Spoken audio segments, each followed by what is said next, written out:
যি সকামৰ প্ৰসাদেৰে এটা পকৰি ৰেচিপি বনাও হওক যিহেতু এতিয়া ভাদ মাহ সদায় নামঘৰত শৰাই দিয়ে মায়ে যিহেতু সদায় আনে ভাবিলোঁ কিমানো চুবাই খাম আজি পকৰিকে বনাই খাওঁ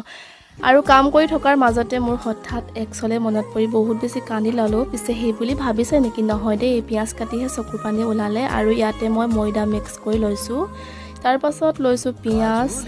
নৰসিংহৰ পাত আৰু ধনিয়া পাত ইয়াত দি ল'লোঁ আৰু নিমখ জলকীয়া গুড়ি আৰু অলপ হালধি দি এইখিনি ভালদৰে মিক্স কৰি ল'ম